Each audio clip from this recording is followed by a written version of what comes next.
says the same thing. It's very therapeutic. But I have a lot of bad habits to counteract that. I do a balance of things, good things and bad things. I'll eat a hot dog and then I'll eat some asparagus.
Good afternoon.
cell phones, please turn them off or lower it down. We're going to start off having a military service in honor of Mr. Bauer's service in the Air Force. And after that, we'll have Rabbi Matt Eisenberg do the service.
Baruch Dayan Emet, we praise the Judge of Truth. If you haven't turned off your phone yet, please turn it off.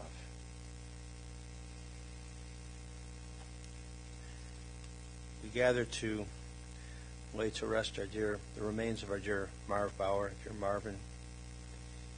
Meir ben Shmuel. Meir means one who brings light. Let us begin with Psalm 121. Esai enai el harim me'ayin yavo Ezri. Ezri me'im Adonai aseh shamayim va'aretz. Al yitain lamot raglecha al yanum shomrecha. Hine lo yanum v'lo yishan shomer Yisrael. Adonai shomrecha, Adonai tzircha al yad yaminecha. Yomam hashemesh lo yekaka v'yarech b'layla. Adonai yishmarcha mikol ra yishmoret nafshecha. Adonai yishmar tzircha v'wecha me'ata v'ad olam. I lift up mine eyes unto the mountains, from whence cometh my help. My help cometh from the Lord, maker of heaven and earth. God will not let your foot give way. Your protector will not slumber. See, the protector of Israel neither slumbers nor sleeps. The Lord is your guardian. He is your protection at your right hand. The sun shall not strike you by day, nor the moon by night. The Lord will guard you from all harm. He will guard your soul, your going and your coming, now and forever. And now today, together let us recite the 23rd Psalm. The Lord is my shepherd, I shall not want. He maketh me to lie down in green pastures. He leadeth me beside the still waters. He restoreth my soul. He guideth me in straight paths for his name's sake.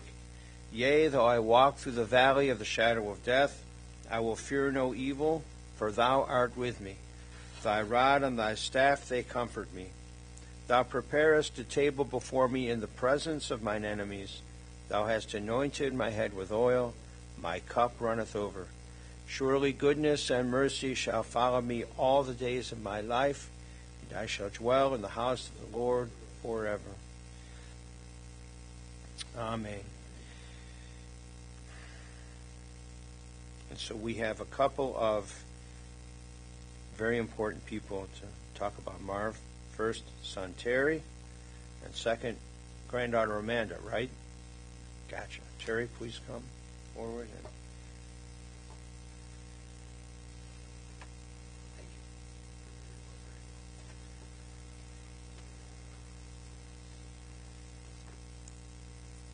First of all, thank you all for being here. Though this is a very solemn occasion, my dad lived a very long and charmed life. And fortunately, he went peacefully with a loving family by his side. So we're grateful for that. I just thought to share some memories that I've been compiling over the last couple weeks, including at 2 o'clock this morning when I woke up and tried to make notes. I don't know if you've ever tried to make notes at 2 in the morning. They don't make a lot of sense when you wake up at 7 in the morning. But I made some notes. So, I don't know if you knew this, but my father did not even speak English until he went to kindergarten. He spoke Yiddish. And how many of you, raise your hand if you still know some Yiddish words? Okay, we've got to keep those going, because he was one of the last of the Mohicans on that. So I'm going to ask all of you to keep Yiddish going in your heart, because he would have loved that. He grew up with a brother Maury, and his parents, that I happen to call his mother Munga, his father Papa Sam. Munga passed when my dad was very young, 39 years old. It was a shock to him.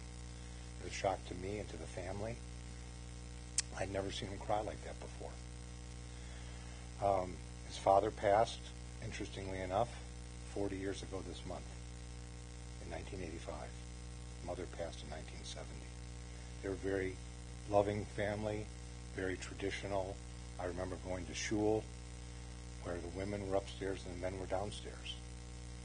And it's a memory that will forever stay with me.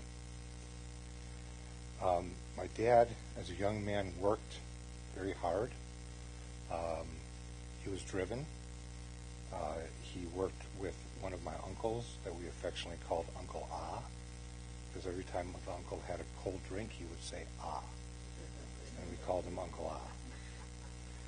And Uncle Ah he was an entrepreneur. Uncle Ah would take away metal from people's front yards, and then he'd sell it for scrap metal. So he was the first real entrepreneur in our family. I think my dad always wanted to be an entrepreneur, even though he went to Ohio State to get a degree as an English teacher. I think his thesis was, you can always get a job as a teacher. But while he was at Ohio State, he met my mom. And my mom went to Ohio State as well. She probably had better grades than my dad, but she went for the purpose of getting an MRS degree, which she was very successful at achieving. So they met very young, and they lived in Columbus. My dad was in ROTC, and then he went into the Air Force. As my dad used to tell me, when he went to school, he walked both ways uphill. I don't know how he ever did that. And it also seemed to snow year-round, but I heard these stories all the time.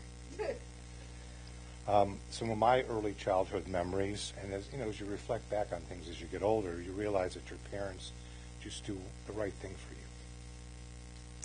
And I had this propensity to play with matches.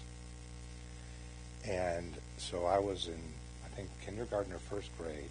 And anybody remember the days of metal garbage cans? Well, I set a fire in the garbage can. And my mother told me that's not a good thing. Wait till your father gets home. And he was very mad at me, but he said, you can never do this again. Because if you do, you will go down the basement and I will take out the strap. So being 5 years old and not having much sense at all, I called Paula's brother, who's sitting behind us, and I said, hey, all the matches are out of the house. Wally, can you bring over some matches? And Wally ratted on me. Wally called my mother, told his mother, and then she called my mother, and guess what? When my dad came home, I was down the basement, and I don't know how many lashes I had. It seemed like 100, but it was probably 2 or 3. But you know what? I've never played with matches again. I have a penchant for cars, and I think I got that from my dad. I think one of my grandsons has the same. So I think we were on Norma Drive, and my dad and his brother Maury opened a shoe store, Bauer Brothers. And they both decided to celebrate this. They both got red Comet convertibles. Oh, I'm sorry, my dad got a red one, Maury got a black one. They had Comet convertibles. Before that, my dad had a Studebaker. That wasn't such a good buy. And then he went from the Comet convertibles, then we had a Rambler, another not such good buy. Then he proceeded to getting a powder blue Buick Deuce and a Quarter. Everybody remember those Deuce and a Quarter? It actually had electric windows. And then my dad, I told him, he was in sales and very successful in sales. And I said, Dad, you can get a great tax write-off. That was the only way I could appeal to him, if you bought yourself a Mercedes. So my dad bought a big gray Mercedes 300 SD convertible. He loved that car. I think he rode it till 200,000 miles. So those are some of the memories I had as a young man. I also remember going to the movie theater with my dad to watch the movie Blazing Saddles, which they couldn't make in today's world. Don't go back. It would be a beginning and an end. That would be all that would be there. But I remember him laughing so hard I could still hear it. I was so embarrassed because he laughed with a belly laugh for 2.5 hours during that movie. The other thing I remember is my dad always wanted to cut his own grass. So he would wear short shorts and a T-shirt and a headband. And my dad had a swarthy complexion. And people would say to me, my friends, who is that guy cutting your grass? And we used to call him Vito, because we didn't want to say it was my dad cutting the grass. My mom used to always ask me when he'd come home from work to see, if he was in a good mood or not. And today we call it the stink eye. But back at that time, she'd say, go look at your father's eyes. If it's not good, just give me one of these. And I'd go in the garage and I'd look and see to see if he's in a good mood or a bad mood that day. Most of the time he was in a good mood, sometimes not so much. But then my mom would know what to do and how to handle it. I tell people that I was raised by Democrats, but I was raised as a Republican. The reason that is I didn't get an allowance. If I needed money, my dad said, go and earn some money.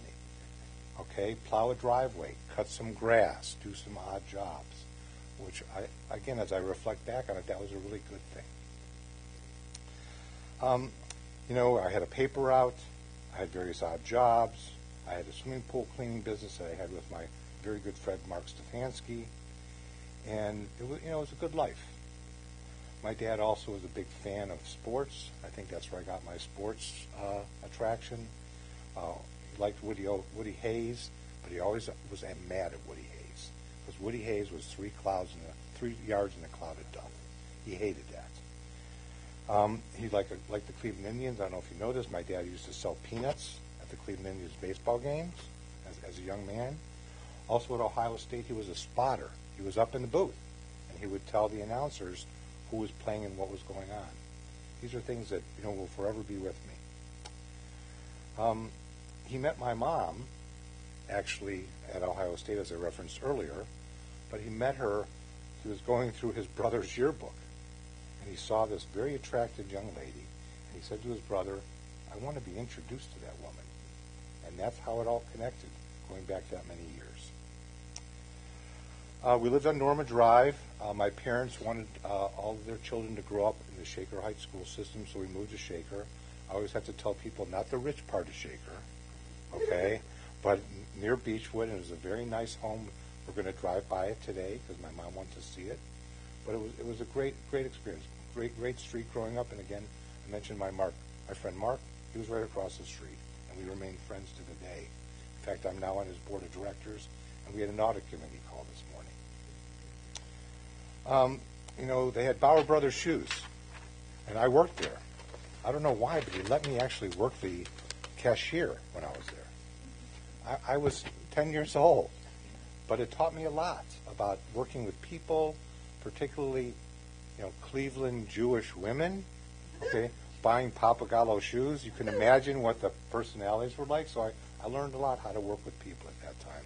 And I think my dad instilled in all of his children and grandchildren just a really dedicated work ethic. I remember a time my dad took me to New York when he transitioned to Encore Shoe Corporation, and he took me to New York to one of their shoe shows, and my mother got so freaked out because she didn't talk to me for 3 days. She thought that he lost me. Okay. Now he could have. He let me wander around New York when I was 13 years old, okay, not knowing what the heck I was doing. One night, we were walking down the street, and we were on 42nd Street back when it was not so clean. And we walked in and saw women in various stages of undress. So that was my first experience in that regard. But my mom hadn't talked to him in 2 or 3 days, and she called at 2 o'clock in the morning and said, put Terry on the phone because I'm convinced you lost him in New York.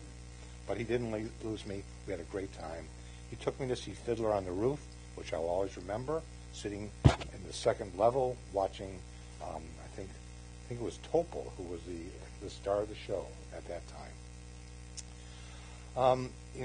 As I think about it, my dad was very frugal when he needed to be, sometimes when he didn't need to be. He used to drive to the west side because the gas was cheaper on the west side, okay? I said, Dad, you're driving 30 miles each way. The miles per gallon, it's going to eat up the gas. He didn't care. He wanted to get cheap gas. And when we would go on vacation, and I tell people when we went on vacation, we would go to Pittsburgh, Cincinnati, and Detroit, all the garden spots. But one time we went down to Florida for a vacation, and we stayed in a really nice hotel. But every night after dinner, we would drive down to A1A, and he'd have me go into the hotels to see if he could get a better deal. He goes, Terry, you go into the hotel and you find out what's it going to cost to stay here this night, okay?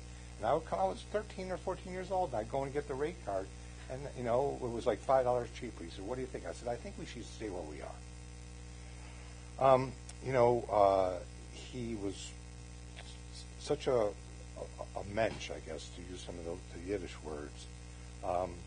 He was the best man at my wedding because I had lots of choices because I have some dear friends, but I chose my dad to be the best man. That was the good news. The bad news is he went to my bachelor party. Okay? He was the life of the party. He was brought to the bachelor party to drive me home. Okay? Guess who drove home from the bachelor party? Me. Because he had had way too much fun at that bachelor party. I'll always remember that. He liked to travel. He loved going on cruises with my mom. That was a very special treat for them. He was also very fortunate. Alexander, when he turned 13, as opposed to having a big, huge party, they decided to take their parents and grandparents on a safari, which I think was a trip of a lifetime for everybody. And that was such a thoughtful thing to do, as opposed to spending all this money that a lot of people do for one night to impress people. So, I mean, I think the meaning of that will forever live in everybody's minds. Now, my dad had a great love for his grandchildren. When Stephanie was born, his first grandchild, we lived in Connecticut, they lived in Cleveland. They were at our house, no joke, every single month. They came to visit every month. My dad would always try and figure out to do something with business, but he would show up. Then when Amanda was born 4 years later, we were in Boston, and that was close to the factory for Encore Shoe Corporation, so same thing. Every time that he could come, every month they would travel to see their grandchildren, which was just such a special commitment to be with their kids. And of course, Alexander was born. They lived in New York, same thing. Sabrina was born. He just loved having his family around. And they would do everything they could to go on trips. Stephanie went on how many trips with my parents? All kinds of different places. Amanda didn't want to go. Amanda was one of those homebodies, not so much anymore. But, she was a homebody and didn't want to go on the trips. Alexander went on trips. Sabrina went on trips. They just loved being around their grandchildren. He had many friends at Point East. They loved the condo that they lived in. I think that some of you are still here this evening. But, as I thought about some of the big lessons I learned from my dad, I'm getting close to the end, by the way, so don't worry, I'm not going to drone on for too long. But what I learned was people trusted him. I'll never forget, he was writing orders for shoes, and he was on the phone with a guy. And the guy said to my dad, he had him on the phone, he wanted me to listen. He said, "Marv, I trust you. Whatever you think I should get, you take care of it. I don't care how big the order is, but I trust you implicitly.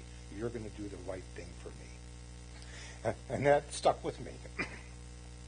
He treated people right, okay? He was always nice to people, he was always friendly to people, and that sticks with me as well. He was a great husband, a great father. They had a great life together, my mother and father. He loved his family, he loved his friends, and I'd just like to ask all of you, the way people live is to keep them in your memory. Think of the stories that I've told. You've probably got many stories that you want to tell. If you want to come to the reception tonight, please tell a story tonight, because I'm sure everybody would like to hear from him and hear from you. But the one thing I want to leave you with is just keep that Yiddish piece alive. And I wrote some of the words down that always will stick with me. When my dad didn't like somebody, he called him a mumser. Does everybody know what that is? Okay. When he liked somebody, he called him a mensch. A mensch. Okay, that was very important to him. There's a lot of other words I'm not going to say, but when, and I use this with my wife sometimes, and when he used it with my mother, when people would drive me crazy, he said, "Don't hock me a China." Okay. So these are some of the things that I remember, but I think most importantly, it's the lessons that I've learned. It's the way I saw how he touched people. It's the way how he lived a long life. He was healthy. My dad didn't complain about pain until the day that he died. Never did he complain about pain. He just always held it in. He was tough. He was strong. He was thoughtful. He was there for his family. He was there for his friends. And may he forever rest in peace. Thank you. I will. Amanda, did you want to come up here? My mother, as you probably all know, is very organized. My dad, not so much. But my mother kept a file like she has on everything. And one of the things she had in the file was something she wrote, and she put a sticky note on it. I took the sticky note off, but it said she goes, "I want this to be read at our funerals. And if you know my mother, you don't want to cross her." Okay? So, Amanda, would you read this, please?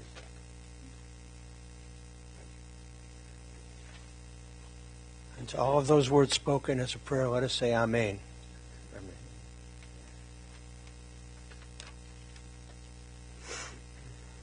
And the child asked, "Tell me of life." And the sage answered, "Life, my child, is a mystery.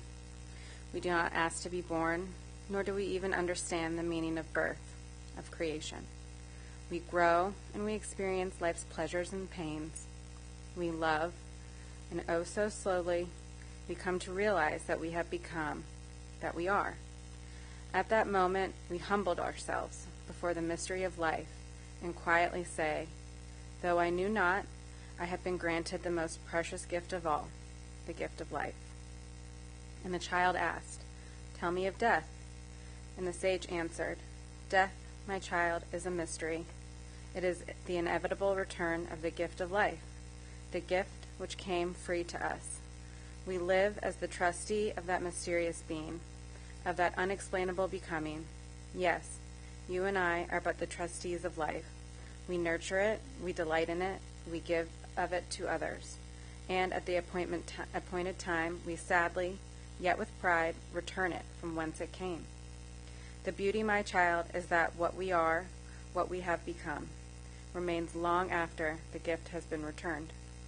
It remains as a precious keepsake with our loved ones who live on."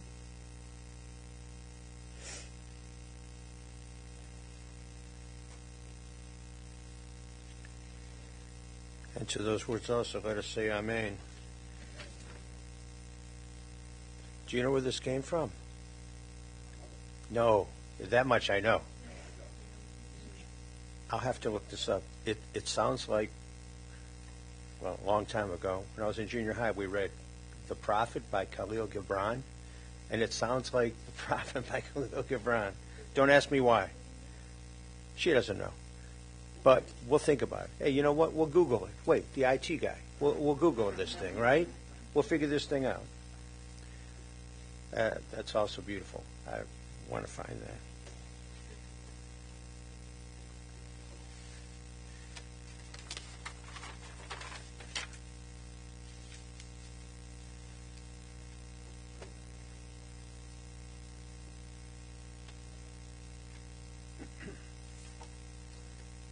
So the Chief Wahoo tribe tie is for Marv. He's a big tribe fan, and that he sold the peanuts at the old ballpark there, Municipal Stadium. I'm sure it had to be Municipal Stadium. Right. I remember going to doubleheaders on Sunday afternoons for like $1. You could see a doubleheader. Now they charge for both games, but we would just sit out there in the bleachers and would be surrounded by not a lot of people. But we would eat peanuts, so it was good. There's a Torah portion we will read in the next couple of weeks, which is a beautiful reminder of Marv. The Torah portion is called Vayakel. It's Exodus chapter 35. Please check it. Exodus 35. And during this time in the book of Exodus, our ancestors are schlepping through the wilderness. It's going to be a 40-year schlep, as you know. Another Yiddish word, schlepping through the wilderness, and God tells Moses to tell the children of Israel that they are to bring gifts and materials for the building of the tabernacle, which eventually they will build by the end of the book of Exodus. And so they're supposed to bring materials. They're commanded to bring material gifts for the construction. And everything was going according to plan. Just our ancestors, they brought, and they brought, and they brought. Just one problem. Our ancestors did not know when to stop bringing. But now, in building campaigns and capital campaigns, this really doesn't ever happen, right? Because you ask people to donate, and they go, Diane, it's enough already. I'm not donating anymore. But our ancestors, they kept giving and giving and giving. And finally, in Exodus chapter 36, verse 6, another verse to check. You got to double check this. Finally, Moses had to say, here's the proclamation, let no man or woman make further gifts for the sanctuary. And so as we think about Marv today, how is this appropriate? Because it describes him in so many ways. He didn't know when to stop, just like our ancestors didn't know when to stop. And most of the time, he didn't know when to stop. Being helpful, being caring, being loving, trying to take care of others, being a good businessman, taking care of his customers, taking care of all of these accounts. And thank God, he didn't know when to stop being a good husband and father and grandfather. He just didn't know when to stop. He was born here in Cleveland, Ohio, September 29th, 1931. His parents of blessed memory, Sam and Florence Bauer. And Sam and Florence had 3 children. The first child died very young. And the headstone is at Mount Olive, and we'll take a look and try to find it so that we get the name. Then Marv, who for pretty much all of his life was the eldest. And then Morris. And Morris just turned 90. Is Morris here? No? He's at home sick. Hi, Marv. Hi, Morris. It starts with an M. My name is Matt. Too many M's. Hi, Morris. Condolences to you as well. And Morris's wife, Arlene. You heard how he met Frances and how they were married. They were married January 2nd, 1955, and so that means that they just very recently celebrated their 70th wedding anniversary. These are numbers that most people don't approach. And a lot of people in, well, your generation, let's go with that. A lot of people in your generation, don't even get close to those numbers. In our generation, maybe a little closer, but still, wow, 70 years. They took good care of each other. They took loving care of each other. And they were blessed with children and grandchildren. So we have 3 children, 4 grandchildren, 5 great-grandchildren. If I miss anybody, please call it out. Okay. Terry and wife Bonnie. Tracy. Tracy's a blessed memory since 2014. To outlive a child is a particular tragedy. And Wendy. And grandchildren, Stephanie and Johnston, Amanda and Donald, Alexander and Sabrina, and the girlfriend, the fiance, all the way in from San Francisco. Well, you came from California too. That's a long way. And boy, are your arms tired. And the great-grandchildren, Will, Sutton, Francie, Donnie, and Annie. A beautiful blessing. An absolutely beautiful blessing.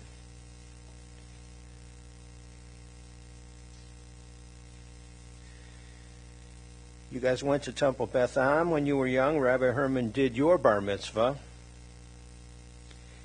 He was passionate about a lot of things. And you spoke about him being passionate about cars. And then you said something which is actually a lot funnier and also very true. He was passionate about women's shoes. Right? I don't think he designed women's shoes, right? But he bought them and he sold them. I didn't realize that it was only women's shoes. He was very passionate about that. He exercised. He kept in good shape. He loved his grandchildren. He loved his children too, but he loved his grandchildren. Grandchildren are better than children. He loved his grandchildren. He took you to the Holocaust Museum in Washington, D.C., which is a pretty intense thing. I just had a friend send me a little video, apparently in October 5th, 2000, whenever Reagan was president. I'm trying to remember. That's where Reagan made the proclamation to open to build the Holocaust Museum right on the site. And now it's a place where millions have gone, and the education is so very important.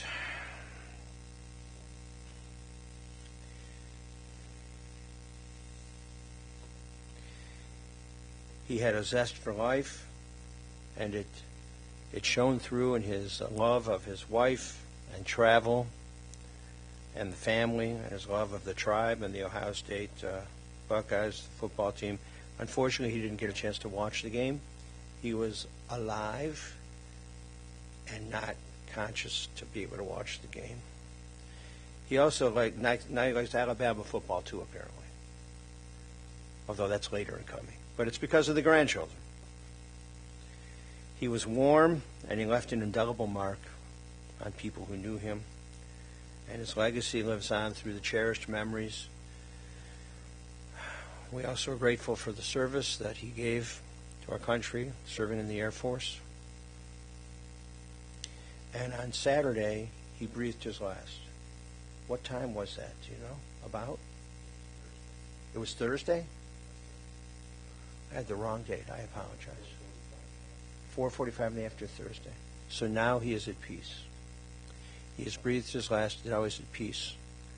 And just like the Shabbat day is a day of rest, now for our dear Marvin, it's a time of rest and wholeness and peace. His soul is returning to God and to be with the souls of his dear relatives and friends and ancestors of our people. And we learn this in the book of Ecclesiastes, chapter 12, verse 7. The dust returns to the earth as it was. The spirit returns to God who gave it. One day all of us will join our loved ones in Olam Haba. Olam Haba is a time. It's an eternal time. This is a place. The cemetery is a place. Olam Haba is the world to come. It's an eternal time. And Judaism teaches and maintains that our souls will be together with our loved ones in this eternal time. Olam Haba. The family is letting us send along a book of Midrashim, which are Jewish stories, and also a Passover Haggadah with him in the casket. It's a mitzvah not only to escort the body of your loved one to its final resting place, but also holy books of our tradition. And we're sending the Passover Haggadah in particular because Passover is a time when we recall and we give thanks for our ancient liberation from Egyptian slavery and Egyptian captivity. And we are free today because of God's deliverance those thousands of years ago. Many, many years ago. Our ancestors were liberated and they were delivered and they were free. And now for your dear Marvin, it's a time he is liberated and he is delivered and he is free of any sort of deterioration or pain. You have many, many memories of him. 93 plus years, Kena Hora. I mean, that's really a beautiful thing. And 70 years of marriage, really Kena Hora. How beautiful and lovely that is. And as you think of him, try to be kinder. Try to be more thoughtful. Try to help people. Root on your sports teams and take care of your dear wife or spouse, however it is. Take care of all of your loved ones in his loving memory. For only through the deeds which we perform can the world be compensated for his loss. And so we conclude with words from the first chapter of the book of Job. Adonai Natan, Adonai Lakach, Yehi Shem, Adonai Muvarach. The Lord hath given, the Lord hath taken away. Blessed be the name of the Lord. And let us say, Amen. Oseh shalom bimromav, uya'aseh shalom aleinu, ve'al kol Yisrael, ve'imru, yimru, Amen. Ya'aseh shalom, Ya'aseh shalom, Shalom aleinu ve'al kol Yisrael. Ya'aseh shalom, Ya'aseh shalom, Shalom aleinu ve'al kol Yisrael. May God, who causes peace to reign in the high heavens, cause peace to rain down upon us, upon all Israel, upon the soul of our dearly departed Marv Bauer, Meir Ben Shmuel. And together let us say Amen. In a moment we'll go in procession to the cemetery. Before we chant the Amalei Rachamim, just to let you know that so it says, are we going straight to Marriott East after the interment, or are you waiting until 4 o'clock? I'm not quite sure. Well, by the time we get there, it'll probably be about 3:30. Okay, so we'll just go straight there. So if you're not coming to the burial, then just meet us over at the Marriott about 3:30. It'll take us about that long to go and to do all the proper things at the. And at the cemetery, we'll do the Kaddish for the first time. We'll do Kaddish again at the Marriott just briefly, but we'll say Kaddish for him for the next month. Every Wednesday afternoon in Hebrew school, the kids need reps on the Kaddish. We'll say Kaddish for him. Sundays, we're saying Kaddish for him. The kids that really just going to need reps on the Kaddish, we're saying Kaddish for Marv. We'll tell a little Chief Wahoo story, and then we'll say Kaddish. And then he'll be on the Kaddishes for the next month every Friday night. So he'll get a lot of Kaddishes. Whenever we meet for anything, we say Kaddish. We're saying Kaddish for his soul. It'll be our privilege to do so.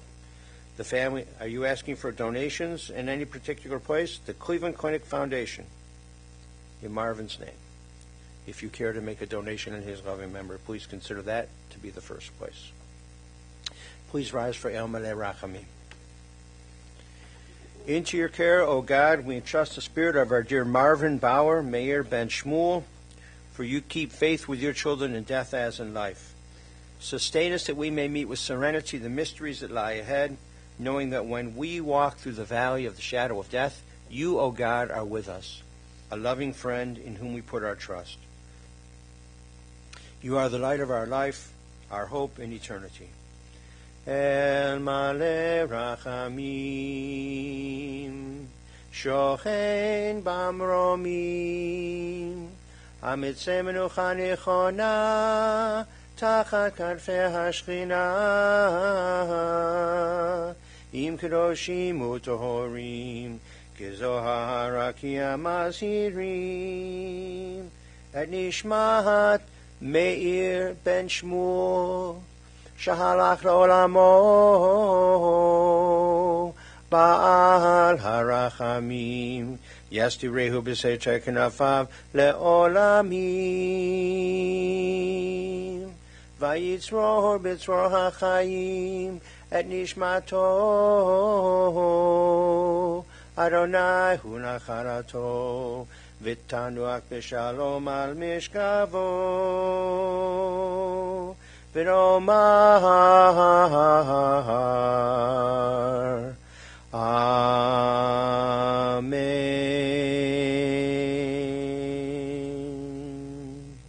Compassionate God, eternal Spirit of the universe, grant perfect rest in your sheltering presence to our dear Marv Bauer. He has entered eternity. O God of mercy, let him find refuge in the shadow of your wings, and let his soul be bound up in the bond of everlasting life. God is his inheritance. May he rest in peace, and let us say, Amen. And now we will go in procession to the cemetery. So, if anybody's going to cemetery and out there, step forward, please. I just want to take a look at that a little bit when we're there. You spoke beautiful. Thank you. My privilege. Thank you. Good wonderful job. My privilege. I appreciate the opportunity.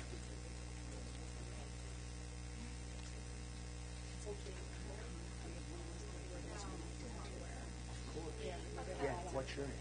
I'm Jody. I'm my boy's daughter. Wifey. I'm your new rep. How are you? Let's let me come up with you. Okay.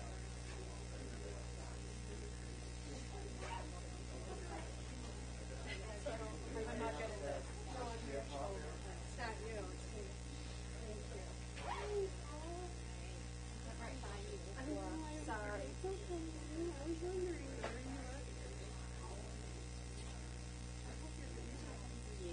Yeah, while you're here. Oh, good.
Say one. Take turns.